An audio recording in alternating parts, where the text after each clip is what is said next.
A Apache clan captured him, without knowing he was the hunter sent to exterminate them. Hello everyone. Before we begin today's story, I have a small favor to ask. Please hit subscribe and turn on the notification bell so you never miss our channel's new videos. It's quick, free, and the best way to support us in bringing you more dramatic stories. Your support means the world to us. Where are you watching from? Drop your city or country in the comments below. Thank you very much. Now, let's begin the story. The sun had set behind the vast, rugged mountains, casting long shadows across the desert floor. In the stillness of the night, a lone figure walked steadily through the canyon. His name was Jacob, a man of few words and fewer friends, whose life had been shaped by the harsh realities of the frontier. He was a hunter, a tracker, a man with a job that few others would take on. His mission was clear: find the Apache clan that had been causing trouble on the frontier and put an end to it. He was the man hired to exterminate them. He had no personal vendetta against the Apache, but in his line of work, feelings didn't matter. Only results did.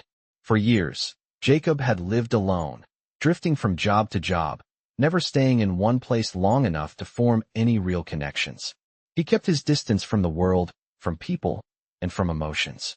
The memories of his past were buried deep within him, hidden behind the cold, hard exterior he had built to survive the unforgiving landscape of the West. But tonight, something was different. Tonight, as he made his way through the canyon, something tugged at him. He couldn't explain it, but it felt as though the very earth beneath his boots was alive, as if the land was trying to tell him something. He couldn't shake the feeling that his mission, the one he had been sent on without question, was not as straightforward as it seemed. As he passed through the narrow pass between two towering rock walls, he heard a rustling in the brush ahead. His hand instinctively went to the rifle slung over his shoulder, but he paused, listening. The rustling grew louder, and before he could react, a group of Apache warriors emerged from the shadows. Jacob's heart raced, but he kept his composure. He had faced death countless times before, but this was different. He was captured, bound, and brought to their camp. As they tied him to a post, he could see the faces of the warriors around him. They were fierce, their eyes filled with suspicion and anger, but there was something else too, something he couldn't quite place. They didn't know who he was, what he had come to do. They had no idea that he was the very man sent to eliminate them. His fate, at that moment, seemed uncertain. The firelight flickered in the distance, casting long shadows across the camp. Jacob's mind raced, trying to figure out how he could escape, how he could complete the mission he had been sent to carry out. But something about this moment felt different. He wasn't just facing a tribe of Apache. He was facing a truth that had been hidden from him. He was not the hunter he thought he was. And the very people he had been sent to destroy might just be the ones who would save him from himself. The Apache camp was alive with the sounds of crackling firewood and the murmurs of voices. Jacob, bound to the post in the center of the camp, felt the weight of the situation press down on him. The warriors moved around him with a sense of purpose, their eyes occasionally flicking toward him with suspicion.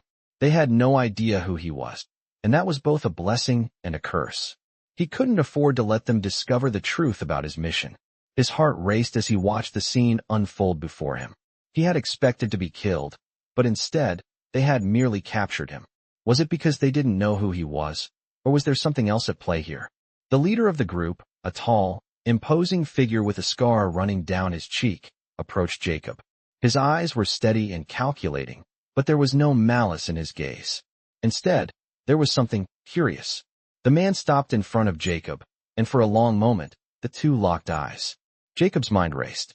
This was the moment he had been dreading, the moment when his true identity could be revealed. But the Apache leader didn't speak. He simply watched him, as if trying to read something in Jacob's expression. Then, without a word, the man turned and walked away. Jacob let out a breath he didn't realize he had been holding. His heart still pounded in his chest, but he wasn't dead yet. That, at least, was a small mercy. As the night wore on, Jacob was left alone by the fire. His captors had set up camp around him, their faces illuminated by the dancing flames. He could hear them talking in a language he didn't understand, their voices rising and falling like the wind in the canyon. He strained his ears, trying to catch any hint of their plans, but all he could make out was the occasional word. There was a calmness to their voices, a sense of unity that Jacob couldn't quite grasp. It was as if they weren't enemies at all, but something more. Something that had been forgotten by the world outside their borders. And yet, Jacob knew that he was still their prisoner. The weight of his mission still hung over him, even as he began to question everything he had been taught. The fire burned low as the night grew colder. Jacob was left with his thoughts, trying to make sense of the situation. He had been sent to hunt them down, to destroy them, but now he wasn't so sure. His instincts, honed over years of surviving in the wild, told him to escape, to find a way out of this mess. But there was another part of him that felt something he hadn't felt in years, a sense of belonging. It was a fleeting feeling, but it was enough to make him pause. As the hours passed, Jacob's thoughts wandered back to his past. He had grown up alone, never really knowing the meaning of family or kinship. His parents had died when he was young, and he had spent his life drifting from place to place, always alone, always on the move. The only constant had been his work, tracking and hunting, chasing down targets for a price. It had been a simple life, but it had been his. Now, as he sat bound to a post in the middle of an Apache camp, he found himself questioning everything. Who were these people, really? Were they the savages he had been taught to fear, or was there more to their story? And more importantly, what was his place? In this story, the fire crackled once more, snapping Jacob out of his thoughts. The Apache leader had returned, this time with a woman by his side. She was tall and graceful, with dark eyes that seemed to pierce through him. Her expression was unreadable, but there was something in her gaze that made Jacob's stomach tighten. She spoke to the leader in their language, and Jacob could feel the tension in the air. She glanced at him briefly before turning away. It was then that Jacob realized something he hadn't before. He wasn't just a prisoner in their camp. He was part of something much larger than himself. The realization hit him like a cold wave, and for the first time since his capture, he felt a flicker of hope. It was a dangerous feeling, but it was there nonetheless. His mission was still clear in his mind. He had to survive. He had to get out. But the more he thought about it, the more he realized that maybe, just maybe, there was something worth saving here. Jacob sat in the corner of the camp, his hands still bound, but his mind was far from captive. The Apache clan had treated him with surprising restraint, a courtesy he hadn't expected. The firelight flickered across his face, casting shifting shadows that seemed to dance around him like specters. Despite being a prisoner, he couldn't shake the feeling that there was something deeper at play here. They had not treated him like the enemy, and that stirred something inside him, something he hadn't felt in years. His life had always been dictated by the mission, by survival, and now, he wasn't so sure. The Apache leader returned that evening, his face still unreadable, but his eyes held something else now, something Jacob hadn't seen before. It wasn't suspicion anymore. There was a hint of understanding. The woman who had been with him earlier, the one with the piercing eyes, approached Jacob once again, this time with a sense of purpose. She knelt beside him, and for a moment, the world seemed to still around them. Jacob looked into her dark eyes, searching for any sign of threat, but all he found was quiet strength. She spoke softly, and though Jacob didn't understand the words, the tone was unmistakable. She wasn't speaking to him as a prisoner, but as something else. The leader stood back, watching the exchange, but he made no move to intervene. Jacob couldn't help but feel a strange sense of calm wash over him, though he didn't fully understand why. The woman's gaze never left his, and slowly, she reached out, her fingers brushing the ropes that bound his wrists. It was a small gesture, but it felt like the first step toward something Jacob hadn't known he was looking for, a connection. She paused, and Jacob saw the flash of uncertainty in her eyes. The truth was clear to him now. This wasn't just about survival anymore. The Apache were more than just a mission, more than just targets. They were people, flesh, blood, and souls with their own struggles and stories. And somehow he was now part of it. The thought left him unsettled. He had been trained to view them as the enemy, to see them as obstacles to be removed. But in this moment, Jacob couldn't shake the realization that perhaps he had been wrong all along. The woman finally spoke, her words still foreign to him, but her voice carried a certain weight, one that made Jacob feel as though he were being seen for the first time in years. She moved away from him then, and for a moment, he wondered if he had imagined the entire interaction. But when she returned, she brought with her a bundle of food, Simple, humble fare. As she placed the food in front of him, Jacob's stomach growled, reminding him of the long hours he had spent without proper nourishment. She didn't say anything, but her actions spoke volumes. Jacob hesitated for a moment before reaching for the food, his fingers brushing against hers as he took the bundle. The touch sent a strange jolt through him, but he quickly dismissed it. It was just a touch. Just food. Nothing more. But even as he ate, Jacob couldn't shake the feeling that he was being drawn into something much larger than he could comprehend. The Apache were not the monsters he had been led to believe. They were not the savages of the stories he had heard growing up. No, they were something different, something more complex. And for the first time in his life, Jacob began to wonder if he had misunderstood everything. The night passed slowly, and Jacob was left alone with his thoughts. The weight of the situation, of the mission he had been sent to complete, settled heavily on his shoulders. He had been taught that the Apache were the enemy, but here, in this camp, surrounded by the very people he had been sent to destroy, he felt a growing unease. He wasn't sure what it meant, but he knew one thing. His mission was not as clear-cut as he had thought. The firelight flickered low, and Jacob found himself staring into the flames, lost in the crackling sound. Was he really the hunter anymore, or had he become the hunted? The woman, the leader, the warriors, they weren't the ones who needed to be exterminated. Maybe it was him who needed to be saved. Maybe his real mission wasn't to kill, but to understand. And as the night stretched on, Jacob's mind began to shift. He could feel it, the first stirrings of change, the beginning of something new. He was no longer a cold-hearted hunter. The question now was, could he change before it was too late? Jacob spent the following days in the Apache camp, still bound, but no longer feeling like a prisoner. Each passing hour deepened the confusion in his mind, as he became more and more intrigued by the people around him. The Apache had shown him a kindness he had never expected. They treated him with respect, even though they had every reason to believe he was an enemy. His initial suspicion was now replaced by something he hadn't felt in years, a sense of connection. The woman who had first approached him, the one with the dark eyes, continued to visit him. She would often bring him food and water, and their silent interactions spoke volumes. She never asked him questions, nor did she offer any. It was as if she knew he had to come to his own understanding of the situation.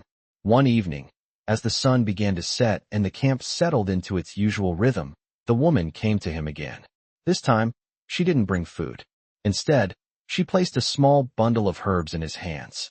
Jacob raised an eyebrow, questioning her actions. She nodded, gesturing for him to follow her. Without a word, Jacob stood up, his legs stiff from sitting too long. He hesitated for a moment, but then something inside him urged him to follow. The woman led him away from the main camp, deeper into the canyon. The air was cooler here, and the only sound was the crunch of gravel beneath their boots. They walked in silence, the weight of the situation hanging heavy between them. Finally, they arrived at a small, secluded spot by the river, where the woman stopped and turned to face him. She gestured for him to sit. Jacob lowered himself to the ground, his mind racing with questions, but he held his tongue. He had learned over the past few days that silence was sometimes more telling than words. The woman knelt beside him and began to work with the herbs. Jacob watched her, mesmerized by her skill. She moved with a calm precision, grinding the herbs into a fine powder with a small stone. As she worked, she glanced at him, her eyes softening for a brief moment. Jacob could see the weight of years in those eyes, the story of a people who had been misunderstood and hunted, just as he had been. He felt a pang of guilt. How had he ever believed these people were the enemy? They were not unlike him, surviving in a world that had turned against them. She finished preparing the herbs and turned to him. Without a word, she handed him the small bundle, urging him to take it. Jacob hesitated, but something in her expression made him trust her. He accepted the herbs, feeling the weight of their significance. She didn't speak, but her actions spoke louder than any words could. She was offering him a gift, a piece of their culture, their way of life. In that moment, Jacob realized that he wasn't just a prisoner anymore. He was part of something larger, something that transcended his mission. The woman stood up and extended her hand to him, a silent invitation to join her. Jacob took her hand, feeling the strength in her grip, the warmth of her touch. As he stood, he felt a strange sense of peace settle over him. For the first time in days, He wasn't thinking about the mission or the past. He was simply in the moment, standing beside this woman who had shown him nothing but kindness. She led him back to the camp, and as they walked, Jacob couldn't help but wonder what would happen next. He had come to destroy this clan, but now, he wasn't so sure. His mission was still fresh in his mind, but the more he saw of these people, the more he realized that there was so much more to the story. They were not just victims or savages. They were survivors, just like him. As they reached the camp, the woman stopped and turned to face him once more. She didn't speak, but her eyes held a question. Jacob didn't know the answer, but he felt something stirring within him, a desire to know more, to understand the Apache way of life. Perhaps, he thought, this mission wasn't about extermination at all. Perhaps it was about redemption. Jacob woke up early the next morning, the warmth of the fire still lingering in the cool morning air. The Apache camp was quiet, with the only sounds being the soft crackling of the fire and the distant calls of birds.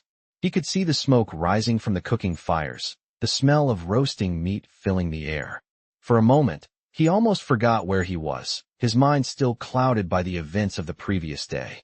But as the fog of sleep lifted, the reality of his situation set back in. He was a prisoner, yet not a prisoner. He had been sent to destroy this very people. But now, something inside him had shifted. It wasn't just about survival anymore. It wasn't about completing his mission. He wasn't sure what it was about, but it felt as though he had been led here for a reason. Jacob stood up slowly, his muscles stiff from the long nights spent sitting by the fire. He felt the weight of the ropes that had bound his wrists just days ago, but they were no longer there. The Apache had untied him the previous evening, and he had spent a restless night, trying to make sense of everything. As he stretched and rubbed his sore arms, the woman who had shown him kindness approached, her presence as quiet and graceful as always. She offered him a small bundle of herbs, much like the one she had given him the day before. Her gaze met his, steady and calm, but there was something more in her eyes now. It was as though she understood the confusion he was feeling, as though she knew the questions that were swirling in his mind. Jacob accepted the bundle, his fingers brushing against hers once again. It was a simple touch, but it meant something more. She motioned for him to follow, and without a word, he did. Her people, but Jacob stayed behind, standing at the edge of the camp, watching them. The Apache had accepted him without question, but Jacob wasn't sure if he could accept himself. He had come here to destroy them, but now, as he watched the way they lived, the way they cared for each other, he realized that the only thing that needed to be destroyed was the man he used to be. His mission had been clear when he started, but now, he wasn't so sure. Maybe his mission was no longer about killing. Maybe it was about redemption. He looked down at the bundle of herbs in his hands, the symbol of his growing understanding of these people. He had been sent to exterminate them, but now, he wondered if he could help them instead. It was a dangerous thought, one that could cost him everything. But it was a thought that had been growing in him ever since he had stepped into this camp. Redemption. Could he find it here, with these people? Jacob woke the next morning with a new sense of purpose. The night had been long and filled with restless thoughts, but as the sun rose over the Apache camp, he knew something inside him had shifted. He had come here to hunt them, to destroy them. But now, every moment he spent in their presence was revealing a different truth. The woman, the leader of the tribe, had not only shown him kindness but had also given him a glimpse into a world he had never considered, one of survival, unity, and respect for the land. As he watched the warriors prepare for the day, the reality of his situation began to sink in.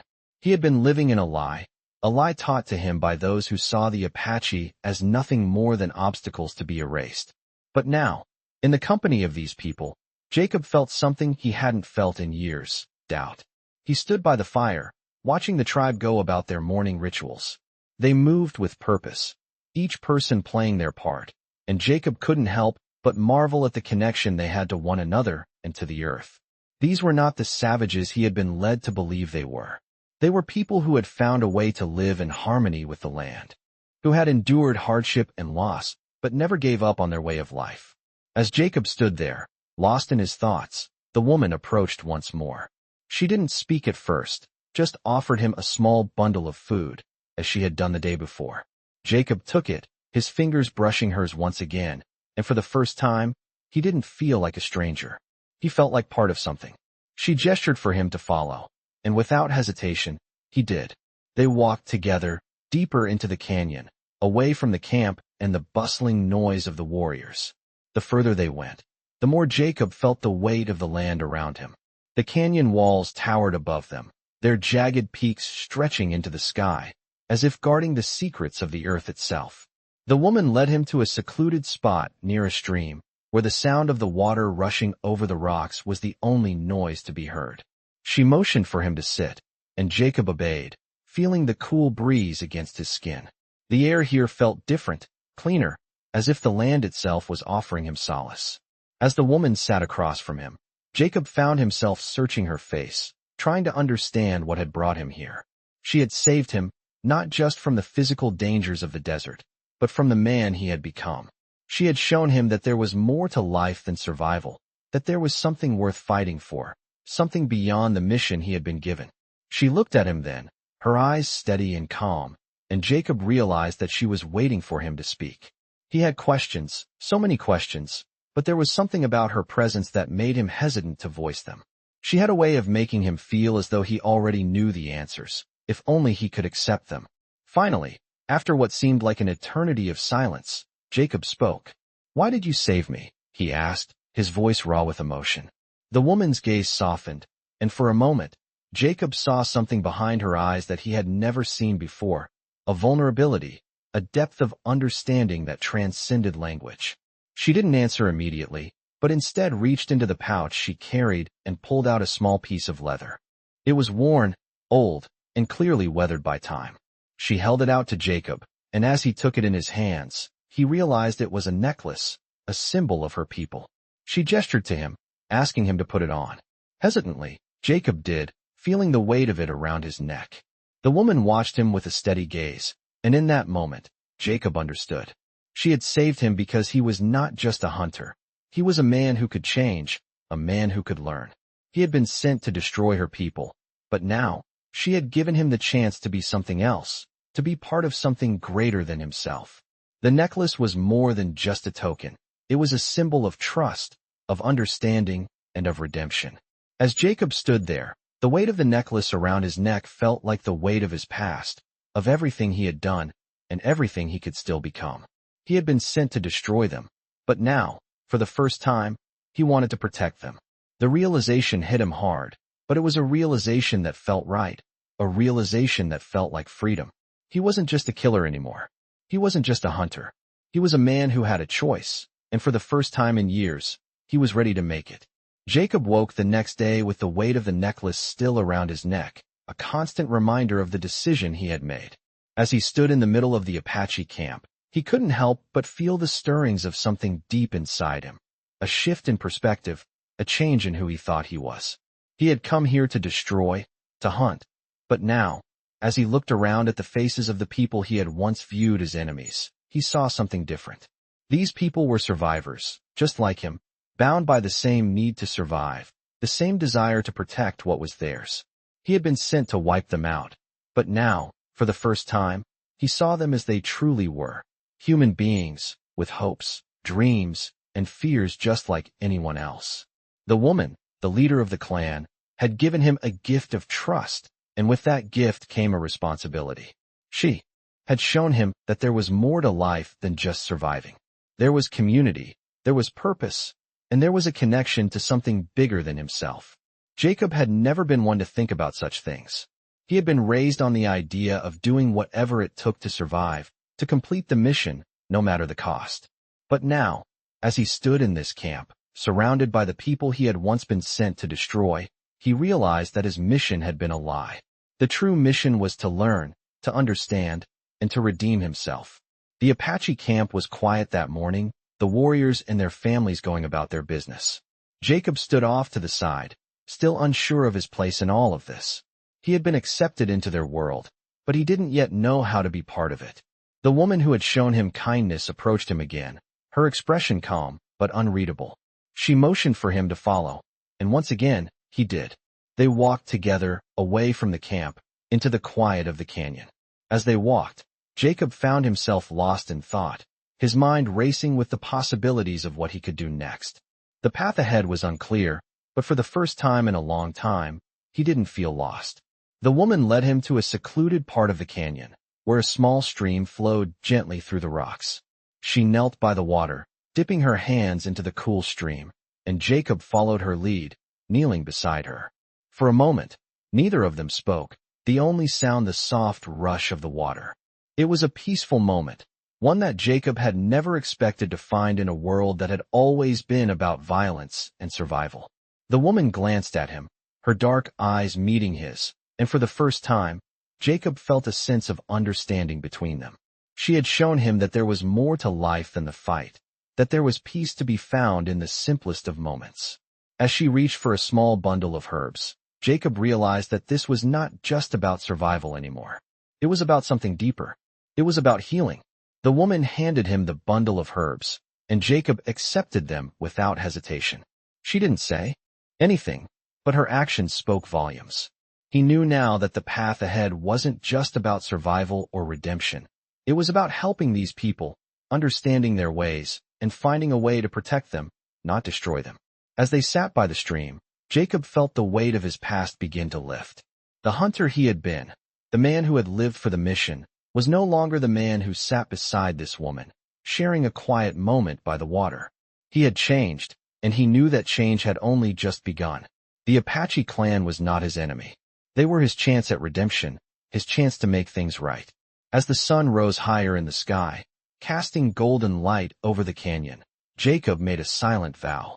He would protect this clan, not as a hunter, but as a guardian. The mission had changed, and now, for the first time, he felt like he was on the right path. The woman stood and turned toward the camp, and Jacob followed her. He was no longer the man who had come here to destroy.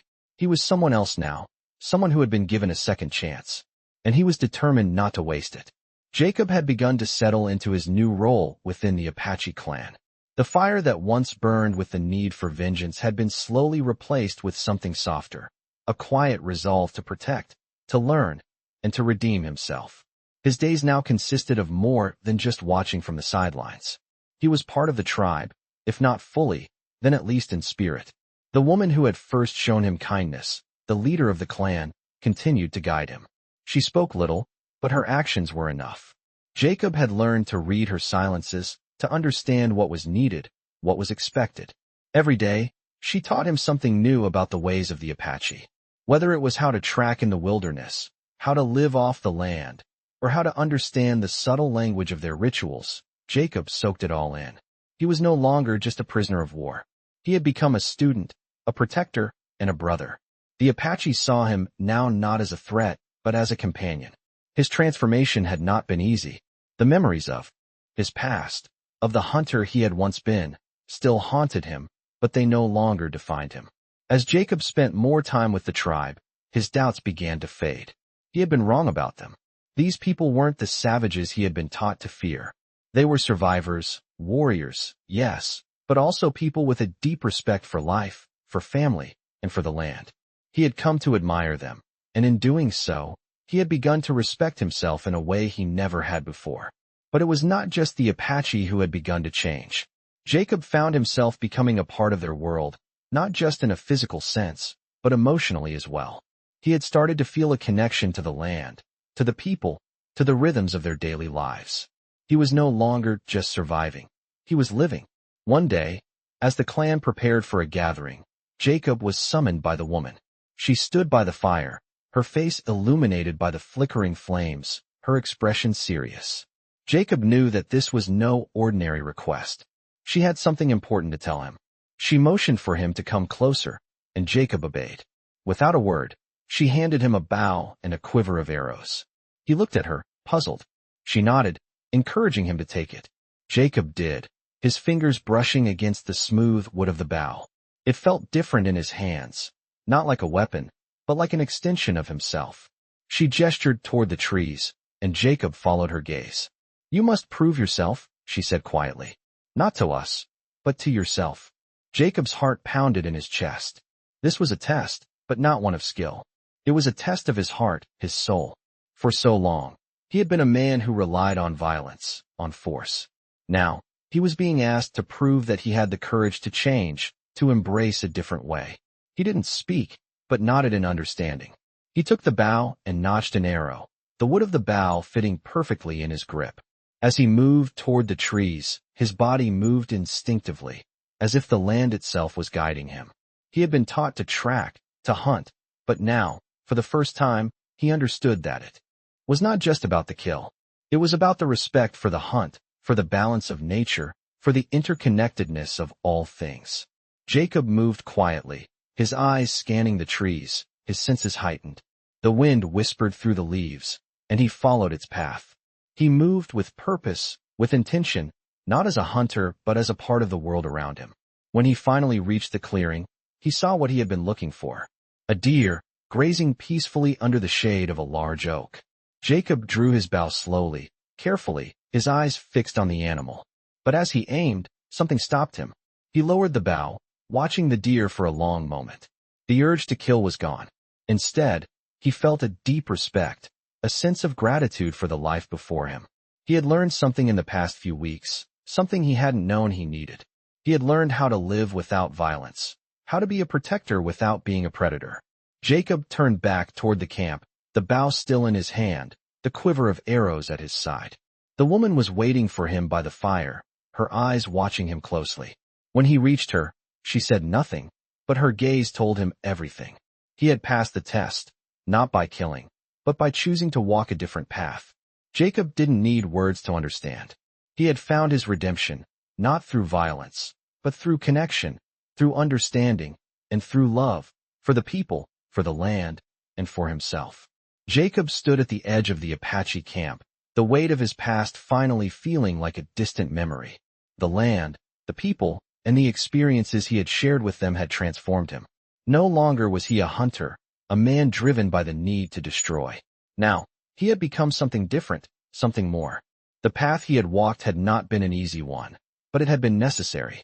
As he looked around at the faces of the Apache warriors, their families, and the leader, the woman who had helped him see the world through a different lens, he felt an overwhelming sense of gratitude. The sun was setting, casting long shadows across the desert, and Jacob knew this moment would be his last as an outsider. He had come to the Apache camp a stranger, bound by duty, but he was leaving as a part of their world. It had taken time, and it had taken sacrifice, but he had finally found his place among them. The woman approached him once again, her presence as commanding as ever, but this time, there was no tension between them. She looked at him with pride, as if seeing the man he had become, and without a word, she placed a hand on his shoulder. Her gesture was not just one of approval, it was a symbol of acceptance. Jacob had earned his place, not through force or violence, but through understanding and compassion. As the final embers of the fire burned out, Jacob turned to face the horizon. The land stretched before him, vast and unyielding, but he no longer felt like an intruder. He was part of it now.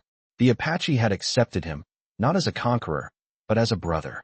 His past, the missions he had once completed with cold efficiency, now seemed like a different life.